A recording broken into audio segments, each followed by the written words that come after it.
happened yesterday was that there was a scare along the Lagos-Ibadan Expressway concerning an invasion by elements said to be Boko Haram militants, which we understand was not true. But yesterday in Lagos, it did cause, hold up along the Lagos-Ibadan Expressway, and there was, messages being circulated round. One of the things that came to the fore is an alert system should there be an attack. Do you think that we've developed one now in such a way that if there is truly an attack, we have a way of quickly verifying, just how true it is and setting the minds of people at ease, or let me say, anticipating the response of people to such an attack? Yeah, thank you for that question, because yesterday I received that text and I had to make contacts, and it was found to be baseless and untrue. I think these are the works of mischief makers. At these times, there are bound to be rumors, unfounded rumors, either planted by terrorists or planted by mischief makers. So the best way to go about it, if there are crises, people should try to verify. I also note that the State Security Service, for instance, has offices in all the local government. The police has offices in every local government and some communities.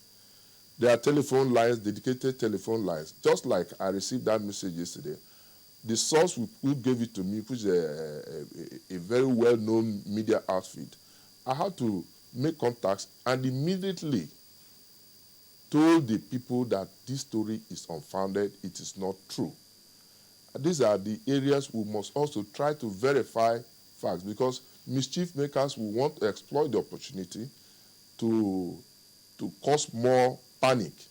And of course, you know that the aim of the terrorists is to create fear and panic among the people. So we should be wary of such information that are not verified.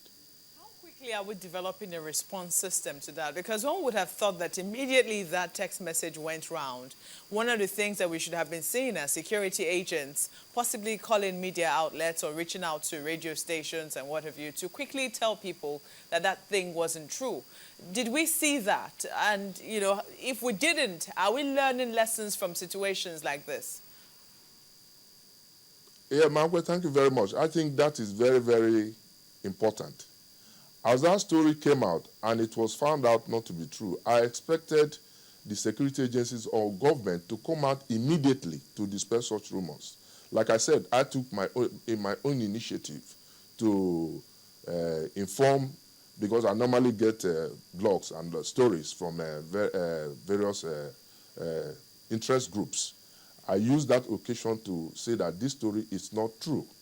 So I expected government to react immediately, assuring the citizens that that story is unfounded. But I don't think that was done. So in future situations, I think that should be the proper thing to do. Well, I really hope someone is listening, because it's very important that is done in the future, because actually we went there and we saw the police and other agencies keeping watch on that stretch of that particular road that caused that traffic gridlock. But again, if they had gone ahead to dispel quickly that particular rumor, that would have actually helped.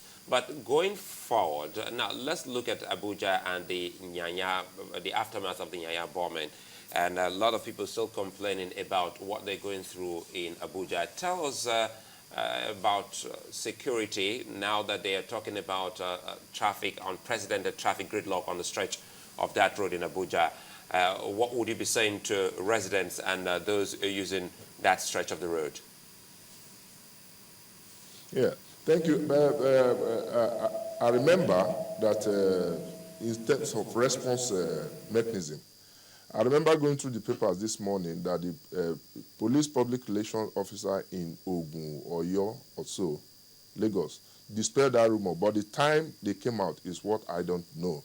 But I read that and I think to government or the security agency should not rush to dispel the rumors without verifying or investigating the matter. Now, coming to your question on Nyanya, axis, the gridlock on the traffic situation there, is worrisome. But I will appeal to residents to understand the situation. These are not normal times. And we'll go through some hardship, through difficulties to ensure it's better that we go through these difficulties than experience more attacks. But I believe also that the situation is improving. You see, it remains to be noted that where the security agencies, for instance, have deployed a lot of technologies, but we are not there yet. You know, some of these items are not off-the-shelf things that you can just buy. Others are made, and besides, the funding is not sufficient.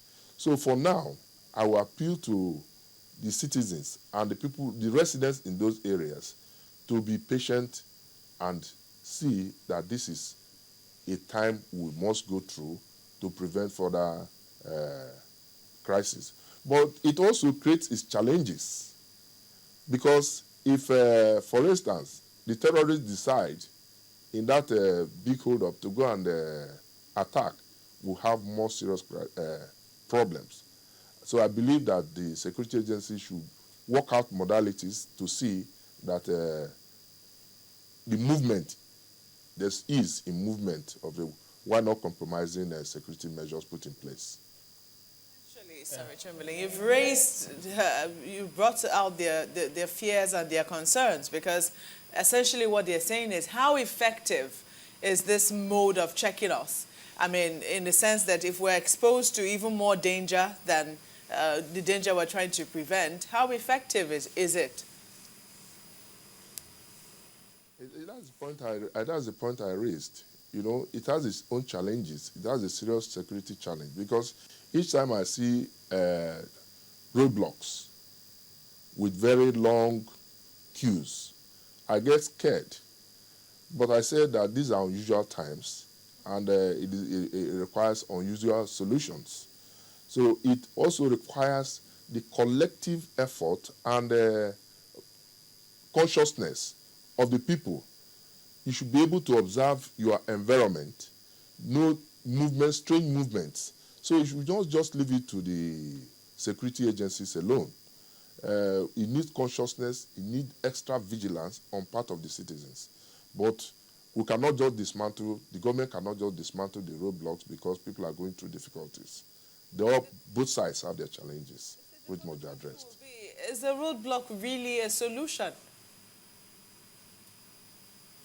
I don't think a lot of people will mind going through that traffic if they really felt that there was some serious security check going on, or that, you know, they will be able to detect a bomb if they were going through. When you check manually, people are going through a roadblock and have to go through that place for hours. Is that truly and really a solution? I hope you are not suggesting that because people are going through difficulties, they will now just leave the roads open. I don't think the security agencies, the police or the army, for instance, will be searching every vehicles. But what they go through is to ensure that vehicles pass through, they look into the vehicles, look at the persons inside. It takes a little time. You cannot continue to subject everybody to open their boots. So if you look at people, that's why I say it requires consciousness on part of the people. When the vehicles are passing, you see they pass one after the other. I've observed some of them and at the border between FCT and Kaduna. There used to be a very big gridlock then, but now it's no more there, because that time required that measure. For now, I think we should bear, like I said, it might not necessarily solve the entire problem, but we have to bear with the security agencies.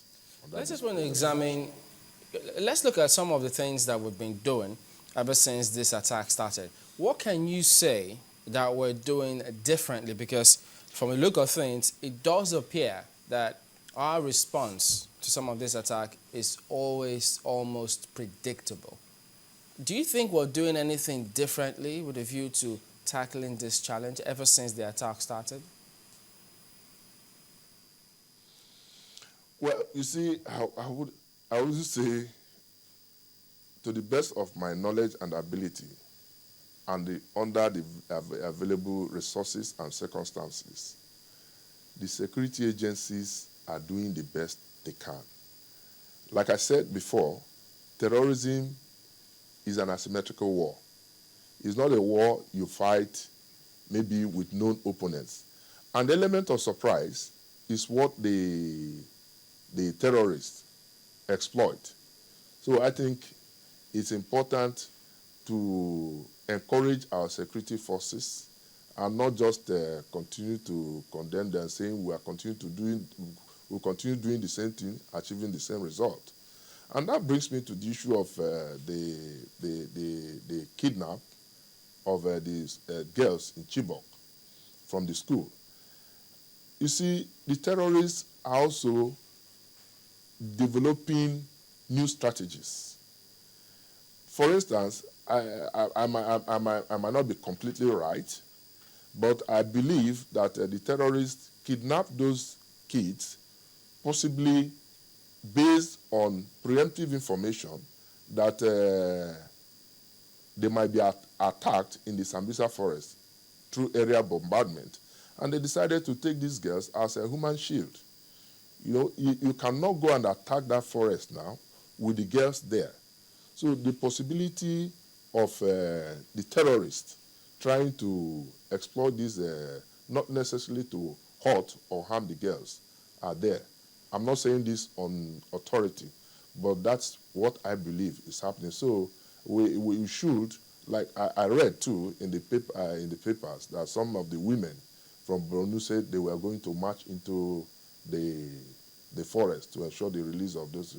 So I want to use this opportunity to appeal to the terrorists, to the insurgents, to release those girls in God's name. In God, they believe in God according to them. So these children have nothing to do with their cause. Innocent lives being lost. Bloodletting is becoming too much. So I think they should have a rethink and get these children released. Well, Mr. Ejiofor, just for the avoidance of doubt, and I know you know, maybe you didn't mean that comment when you made it, we do not in any way condemn security agencies as far as we are concerned here, because we do know the role the media has got to play. Don't forget, we also lost someone in all of this, because what we do, we examine those policies of theirs with a view to seeing how can we improve. We know it's a collective responsibility.